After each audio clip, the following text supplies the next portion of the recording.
Hi, well, welcome back. We are doing part 3 of a 4-part series on New Testament church government. This time we're going to look at the role of elder, and we're going to look at the role of deacon and see a little bit of what the difference are. In our 4th session, we're going to look at eldership in a lot more detail. This one we're kind of going to give a bit of a thumbnail sketch of the role and the purpose of elders and show how elders and deacons work together. So let's take a look at our screen. As we read in the New Testament, we find that there are 2 biblical church offices. The first one is the office of the elder, and the second one is the elder of the deacon. Now, to this point, we haven't talked about deacons very much. The Bible has some really important things to say about them. It does talk about elders more, but the role of the deacon is certainly very important. Philippians chapter 1 and verse 1, it's where Paul is writing to the Philippian church, and he says, this, when he opens it, he says, this letter is to the saints and to the elders and to the deacons in the church. The saints are simply the members of the congregation. So he recognizes elders and deacons as being different from the rest of the congregation. In 1 Timothy chapter 3 and verse 8, Paul has just finished describing the characteristics of an elder to Timothy, and now from verses 8 to 13, he discusses the characteristics of a deacon. You find that there's not a lot of difference between the two. In fact, in Timothy and Titus, I believe the only difference that you find, the only significant difference that you find between elders and deacons is that elders need to be able to teach. We will see in some other scriptures, we're going to look at some differences apart from that as well, though.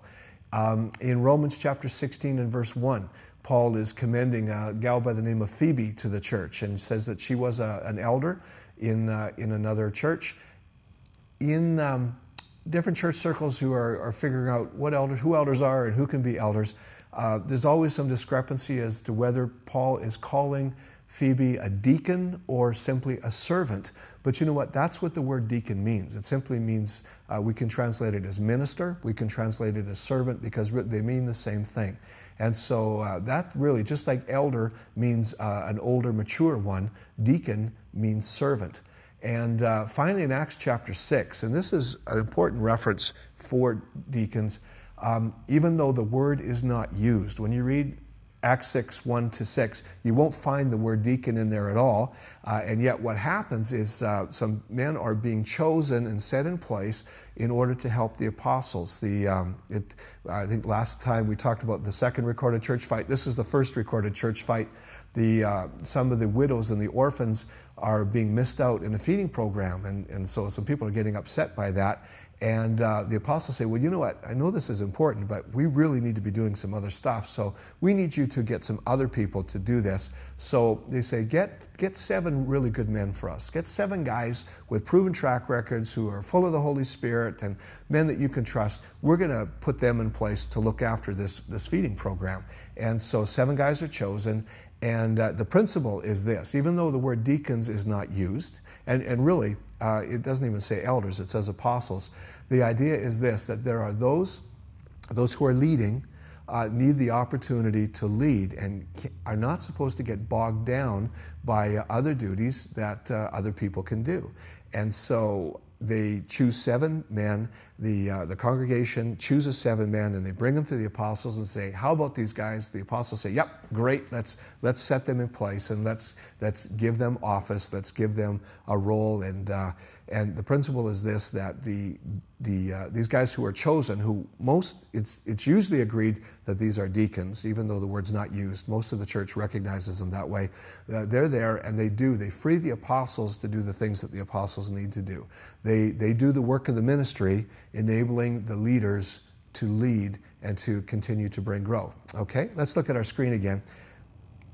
So there is really, in the work of a deacon, there's a tremendous amount of leeway in how the office of the New Testament deacon functions. We're going to find that the roles of the elder are really specific.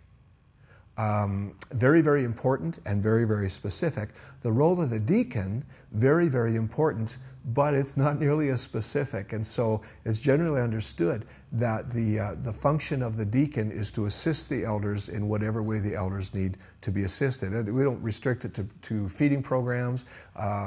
We don't restrict it to anything, really. So what do the elders do? We're going to come back to the deacons in a few minutes, but what do the elders do? Well, last session, I referred to a couple of scriptures that I called headquarters.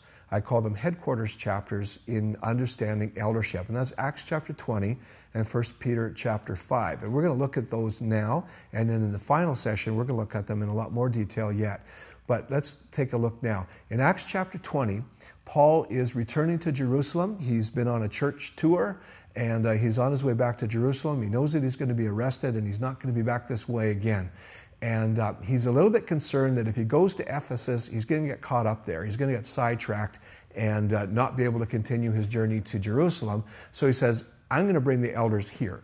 I'm going to call for the elders, and I'm going to get them to meet me in this little town outside of Ephesus called Miletus. So it says, from Miletus, he sent to Ephesus and called for the elders of the church. And then he says a number of things to the elders, like from verse 18 to 27. He gives them a fair bit of instruction and background and history. But in verse 28, he begins a statement that just so clearly defines the role of elders. He says, therefore take heed to yourselves and to all the flock, among which the Holy Spirit has made you overseers, to shepherd the church of God, which he purchased with his own blood. For I know this, that after my departure, savage wolves will come in among you, not sparing the flock. Also, from among yourselves men will rise up, speaking perverse things, to draw away the disciples unto themselves. Therefore, watch, and remember that for 3 years I did not cease to warn you every night and day with tears. Now you can see I've highlighted certain parts of these verses. Who is Paul talking to? It says he called the elders. And what did he say about them? He said, number one, he said, God has made you overseers. 2, he's given you the role of shepherding. So he called elders. He said, you guys are the leaders. You have oversight. You are the overseers. You are the government. And your role in fulfilling that government and exercising that government and exercising that leadership is to see that the people of God are shepherded, is to see that they are pastored. And actually the words that are used there, the word for overseer is the Greek word episkopos, and it's the word that we generally translate bishop. A bishop means an overseer. And so he's telling the elders, you guys are bishops. You fill the office of bishop. And then it says, your job is to shepherd, which is where we get the word pastor. So let's go back to the screen again. So the person is the elder. Their office is, according to this, is to oversee or to be a bishop, to give government, to give leadership, and it's to do it for the purpose of pastoring the church. And we're gonna look at that in more detail next time. But let's just see quickly the 4 key points of what elders do. The first one is that they guide. They shepherd the flock of God. They guard. He said, take heed to yourselves and to the flock. Again, next session, we're going to look in more detail how they guide and how they guard. Thirdly, govern, over whom the Holy Spirit has made you overseers. And fourthly, to oversee equipping. Now, we don't see that in these verses, but we are going to see them in verses in the future.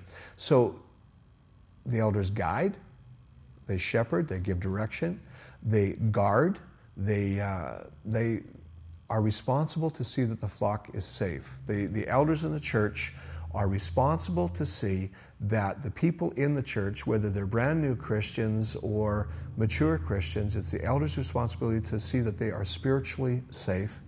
Third is to govern, to oversee, to give oversight to the congregation, and then to oversee equipping for ministry. And again, we'll look at that one in a lot more detail on the next one. Now the deacons, the primary role of the deacons is to assist the elders. Again, the elders are given very specific direction in what their job is. They've got quite a clear job description. The deacons don't have a clear job description other than to say that their role is important. And so we take that to mean that the primary role of the deacons is to assist the elders. In all kinds of different congregations, deacons are used differently and used very, very effectively. I know of one congregation where anything that is done physically whether it's to have greeters in the church or to work in the parking lot, or chairs have to be taken down and chairs have to be set up, or just anything like that. They give the deacon those kinds of roles, or those that do those kinds of things are called deacons. In another congregation, Paul Yonggi Cho, who for so many years has had the largest congregation in the world, a huge part of Yonggi Cho's success in seeing that church built is that he developed home groups. He developed small group ministry, and he would train leaders who would then pastor the flock instead of him. Paul Yonggi Cho suffered a burnout. He had a mental and emotional and spiritual breakdown at one point. He was in bed for months and months and months because he had burned himself out in the ministry. While he was in bed, he remained the pastor. This blows my mind. He stayed the pastor of that church, but he knew that he couldn't do the work himself anymore. And so he started to train people to do that work. And they became home group leaders, and the church went from thousands to thousands upon thousands to hundreds of thousands of members. And Paul Yonggi Cho calls the leaders of his home groups, he calls them deacons. See, 3 different churches using deacons 3 different ways. None of them are spelled out in the Bible, but none of them are against anything in the Bible. The guidelines for the work of deacons is very, very broad. It's where do the elders need help? This is what the deacons, this is their role. This is what they will do.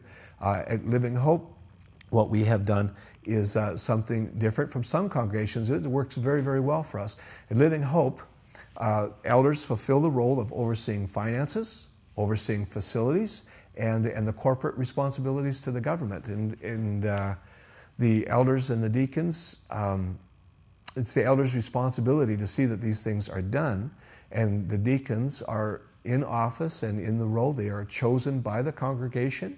They are identified, rather, by the congregation and put forth to the elders, just like in Acts chapter 6, where they said, the apostles said, "Give us 7 men who can do this." And the congregation brought 7 guys and said, "How about them?" And the apostles said, "Yep, those guys are good." And they put them in office. That's what we do at Living Hope. We ask the membership, we say, who do you see as people, men or women, who can do a good job of overseeing the finances and overseeing the facilities and overseeing all of our corporate responsibilities to the government? And they bring those names to the elders, and the elders set them in place.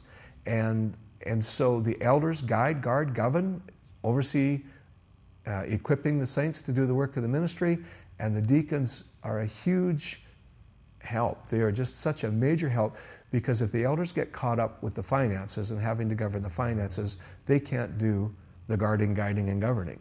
If elders get caught up in having to deal with facilities, right now at Living Hope, we've got some roof issues. We've got some leaks. And if the elders are the ones that have to deal with those, it takes us away from equipping the saints to do the work of the ministry.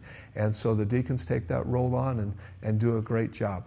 So the primary role of the deacons is to assist the elders. The primary role of the elders is to guide and guard and govern and oversee equipping. So anyway, I'm glad that you're viewing this series, and it may not be the most exciting thing in the world to you, but I believe it's really important, and it's why we do what we do. We have looked for the biblical pattern, and to the best of our ability, we are applying the biblical pattern. We've set up biblical church government, biblical church leadership, and in doing that, we just really want to be able to follow Jesus wherever he leads us. Thank you for being with us in the 3rd session. We're going to wrap it up with the 4th.